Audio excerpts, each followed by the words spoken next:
Hello, कैसे हैं आप लोग? तो आज हम देखेंगे कि जो मैंने सबस्टेशन डिजाइन किया है वो कैसा है, वो कैसे वर्क करेगा। ये सारी चीजें हम देखेंगे। अगर आपको किसी भी तरह का सबस्टेशन डिजाइन करवाना हो, इलेक्ट्रिकल पैनल डिजाइन करवाना हो, या उस पैनल का एस्टिमेट निकलवाना हो, उसमें क्या है नहीं है, क्या खर्चा आएगा, ये सारी चीजें, तो आप मेरे से कांटेक्ट कर सकते हो, या कमेंट बॉक्स में जाके आप कमेंट में अपना मेल आईडी देख सकते हो, या अपना फ़ोन नंबर दे सकते हो, या जो भी रिक्वायरमेंट वो मेरे को बता सकते हो आप। तो उससे उसके रिलेटेड मैं आपसे बातें कर सकता हूँ। तो चलिए आगे अपन देखते हैं इसमें क्या है नहीं है, वो सारी चीज़ देखते हैं। तो अपन इसको अभी जैसे 3D में देख रहे हैं ना, पहले हम इसको इसका एसएलडी देखते हैं, और एसएलडी में ये क्या बता रहा है नहीं बता रहा है वो सारी चीज़ देखते हैं। फिर उसको हम और डिटेल आपको समझाएंगे। तो एसएलडी अपन ओपन करते हैं। ये रहा, ये रहा इसका एसएलडी। ये 33 kV income from APDCL, Assam power distribution corporation limited, ये असम में बना हुआ है। तो उसका है ये। वहां से आ गया कहाँ, आइसोलेटर में, आइसोलेटर से कहाँ गया लाइटिंग अरेस्टर में, लाइटिंग अरेस्टर से फिर एक लाइन पीटी में, लाइन पीटी से फिर बीसीबी मतलब वैक्यूम सर्किट ब्रेकर, और पीटी मीन्स होता है पोटेंशियल ट्रांसफार्मर। फिर यहाँ से आएगा सीटी, सीटी मतलब करंट ट्रांसफार्मर। फिर ये आ गया कहाँ है, हाई एक्सटेंशन बस बार। फिर बस बार से कहाँ गया है आइसोलेटर, आइसोलेटर से कहाँ आ गया फिर सीटी, सीटी से बीसीबी, बीसीबी से लाइटिंग अरेस्टर, लाइटिंग अरेस्टर से फिर ट्रांसफार्मर, ट्रांसफार्मर से फिर आइसोलेटर। ये आइसोलेटर 33 kV का होगा, ये 11 kV का होगा। तो अपन अब इसको इसका प्लान डायग्राम देखते हैं, उसमें क्या है नहीं है। ये प्लान डायग्राम में ये रहा। अब देखो एपीडीसीएल से आया इनकमिंग फ्रॉम, फिर आइसोलेटर, आइसोलेटर से लाइटिंग अरेस्टर, पीटी, बीसीबी, जो सारी चीजें हुई। अगर हम इसको दो तरीके से समझते हैं तो आपको ज़्यादा समझ में आएगा। तो उसके लिए मैं क्या करता हूँ, उसको तो स्किप करता हूँ यहाँ से, और ये सारी चीज़ें। हाँ, अब आप यहाँ से देखो इसको, इसका प्लान डायग्राम। तो ये रहा, यहाँ से आया इनकमर कहाँ, एक आइसोलेटर में, आइसोलेटर से कहाँ चला गया एक लाइटिंग अरेस्टर, ये लाइटिंग अरेस्टर ये रहा, और यहाँ देखो आप ये रहा लाइटिंग अरेस्टर। फिर वहाँ से कहाँ आया एक PT, potential transformer, potential transformer में आ गया। फिर यहाँ से आ गया कहाँ एक बीसीबी में, वैक्यूम सर्किट ब्रेकर, यहाँ आ गया। फिर वैक्यूम सर्किट ब्रेकर से कहाँ चला गया लाइन, एक करंट ट्रांसफार्मर सीटी, मतलब ये करंट ट्रांसफार्मर आ गया। फिर यहाँ से ये कहाँ आ गया है, इस हाई एक्सटेंशन बस बार मतलब 6 पोल स्ट्रक्चर जो मैंने यहाँ बना रखा है, इसमें आ गया लाइन, इसके बस बार में। और इस बस बार से कहाँ आ गया फिर एक आइसोलेटर में, आइसोलेटर में आया। फिर आइसोलेटर से कहाँ आ गया एक, यहाँ देखो आप एक आइसोलेटर पर है। फिर एक करंट करंट ट्रांसफार्मर में आ गया, करंट ट्रांसफार्मर से फिर कहाँ है बीसीबी में, आउटडोर टाइप बीसीबी है, इसमें आया। और फिर ये बीसीबी से कहाँ आ गया है लाइटिंग अरेस्टर में, लाइटिंग अरेस्टर में आया। और लाइटिंग अरेस्टर के बाद फिर कहाँ आया एक ट्रांसफार्मर में, और ट्रांसफार्मर के बाद कहाँ आया फिर एक 11 kV का आइसोलेटर है वहाँ आया। और यहाँ से कहाँ चला गया ये आउट गोइंग में चला गया सारा। मतलब वहाँ बीसीबी पर है, 5 बीसीबी पर है, वहाँ बीसीबी में जाएगा, और बीसीबी से कहा जाएगा एक एलटी पैनल में लाइन चला जाएगा, लो टेंशन पैनल में लाइन चला जाएगा। अब आप कहोगे बीच में ये वॉल क्यों दिया मैंने, ये वॉल मैंने इसलिए दिया, अगर मान लो कभी इस मतलब ट्रांसफार्मर को इलेक्ट्रिकल शॉक होता है, इसकी वजह से ये ट्रांसफार्मर का भी मतलब कुछ हानि ना हो, या इस पे कुछ इलेक्ट्रिकल शॉक होता है तो इसमें कुछ हानि ना हो। अब इसको हम थोड़ा बड़ा व्यू में दिखाता है आपको, ये इस तरह से होगा।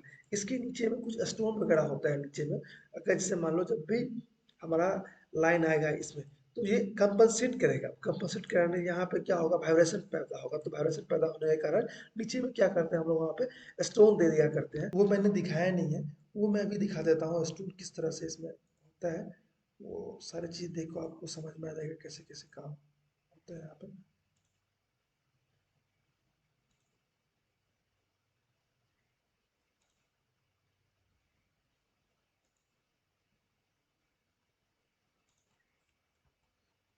ये रहा इस तरह से।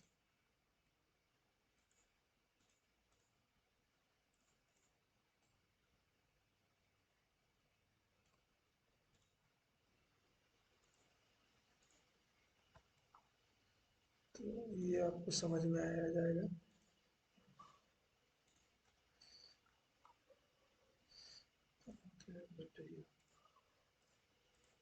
ये रहा कंक्रीट, ये इसको थोड़ा सा हम बड़ा कर देते हैं।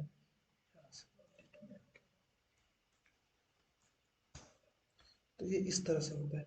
जब इसको रेंडर करेंगे तो ये पूरा एक्चुअल आपको उभर के आएगा देखने को, तो आप उस समय देखेंगे। इसमें रेंडर होता नहीं उतना अच्छा, इसकी वजह से ये दिख नहीं रहा आपको। तो ये इस तरह से होता है सारे, इसमें मैंने सारा चीज़ बता रखा है।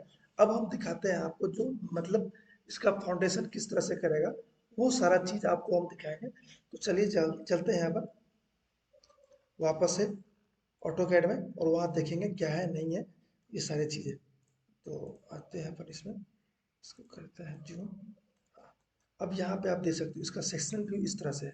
जो चीज़ आपने वहाँ पे देखा ना वही चीज़ यहाँ पे है, बट इसको अगर हम साइड से देखें सेक्शनल में तो इस तरह से दिखिएगा। अगर इसका प्लान डायग्राम तो आपको समझ में आ गया होगा। अब हम इसको देखते हैं, जैसे मान लो वो जो 6 पोल स्ट्रक्चर है उसका फाउंडेशन क्या है नहीं है, वो यहाँ दे रखा है सारा कुछ मैंने उसमें समझा रखा है। फिर उसके बाद हो गया आपको ये 11 kV का आइसोलेटर, उसके लिए मैंने समझा रखा है सारा। 83 kV का आइसोलेटर है उसके लिए समझा रखा है मैंने सारा, ये कैसे कैसे उसका क्या है नहीं है वगैरह वगैरह। ये हो गया आपको VCB वैक्यूम सर्किट ब्रेकर कैसे बैठेगा नहीं बैठेगा, उसका डिटेल है सारा। उसके बाद हो गया ये फाउंडेशन डिटेल हो गया, करंट ट्रांसफार्मर का हो गया। तो ये सारी चीजें हैं, तो इसको देख के आप समझ सकते हैं। और नहीं, अगर आपको भी इस तरह का सफिशिएंट डिजाइन करवाना है, आप कमेंट बॉक्स में जाके कमेंट कर सकते हैं, सारी चीजें अपने अपना डिटेल दे सकते हैं मेरे को। अगर आपको एलटी पैनल देखना है, एलटी पैनल का डिजाइन करवाना है, तो आप वो भी करवा सकते हैं मेरे से, मैं वो भी करता हूँ। तो चलिए अपन देखते हैं एलटी पैनल में क्या है नहीं है। ये रहा एक एलटी पैनल, ये एक पीसीसी पैनल है, इसको बोलते हैं पावर कंट्रोल सेंटर। तो इसमें क्या चीज़ लगी पड़ी है क्या नहीं है, इसका क्या खर्चा आएगा नहीं आएगा, ये सारी चीज़ें मैं अगर आप मतलब एस्टिमेट निकालोगे तो मैं सारी चीज़ें आपको निकाल के दूंगा। इसमें बस बार कितना का लगेगा, बस बार का क्या कॉस्ट आएगा, सीट क्या लगेगा, इसकी एसेसरीज में क्या खर्च है, इसके वायर में क्या खर्च है, इसमें मटेरियल कितना का लगेगा, वो सारी चीज़ें, वो सारी चीज़ें मैं आपको दिखाऊंगा यहाँ से। तो ये एक बस कपलर है, बस कपलर। इसके दो साइड में दो एसी भी है, ईडीयू 1600 एम्पियर का 4 पोल ईडीयू एसी भी है। ये भी मैंने इसको ऑटो कैड में बनाया है। अगर आपको इसके सीट मेटल डिजाइन चाहिए तो मैं इसको सॉलिड वर्क से बना के दिखा भी आपको मतलब इस चैनल पर डालूंगा, तो वहां से आप देख सकते हो किस तरह से ये काम करता है और किस तरह से इसका डिजाइन होता है। अगर इसको हम एसएलडी से समझें तो वो किस तरह से होता है, देखो आप, ये इसका दो एसएलडी है, ये दो इनकमर है यहाँ से 1600 एम्पियर पोल ईडीयू, बीच में एक बस कपलर लगा है, और ये एक बस बार है, और ये एक बस बार है। मतलब बस कपलर का मतलब क्या, दो बस बार को जोड़ देना, दो बस बार को जोड़ के जो लाइन चालू है उसको हम बस कपलर, मतलब दो लोड होगा, एक लोड ये एक लोड ये। अब जैसे मान लो ये तीनों चीज क्या है हमारा, मैकेनिकली और इलेक्ट्रिकली इंटरलॉक होगा। अगर जैसे मान लो हमारा ये लोड चल रहा है तो ये लोड ऑफ रहेगा, ऑटोमेटिक ऑफ हो जाएगा ये इलेक्ट्रिकली। अगर मान लो अगर ये लोड मैंने चालू किया और ये लोड मेरा ऑटोमेटिकली ऑफ हो जाएगा। मतलब इस तरह से आप मैकेनिकली और इलेक्ट्रिकली इंटरलॉक होगा, मतलब ये चीज है इसमें। जैसे मान लो यहाँ पे क्या है कि ये सारी जितनी भी लोड है, जो भी आउटगोइंग है इसमें, इस इनकमर से ये सारी आउटगोइंग है, और इस इनकमर से ये सारा आउटगोइंग है। तो आप इस तरह से इस तरह का पैनल हो गया, जैसे मान लो पीसीसी पैनल, एमसीसी पैनल, या फिर एपीएफसी पैनल, या डीबी हो गया, या आपको फीडर फीडर हो गया, मतलब एलटी पैनल, जो भी all type of LT panel का हम एस्टीमेट निकालते हैं, उसका डिजाइन करते हैं, उसका फैब्रिकेशन करते हैं। मतलब जो भी आपको एस्टीमेट चाहिए, उसका ये डिजाइन चाहिए, 2D 3D जो भी डिजाइन चाहिए मैं आपको प्रोवाइड कर सकता हूँ। तो आप मेरे से इसके रिगार्डिंग कॉन्टेक्ट कर सकते हो, मेरे से बातें कर सकते हो, कमेंट बॉक्स में जाके आप कमेंट कर सकते हो। तो आज के लिए इतना ही। अगर आगे और भी मैं वीडियो डालूंगा, उसके लिए आप मेरे चैनल को सब्सक्राइब कर सकते हैं, वीडियो को लाइक करें प्लीज। धन्यवाद, धन्यवाद। आज के लिए इतना ही। जय हिंद।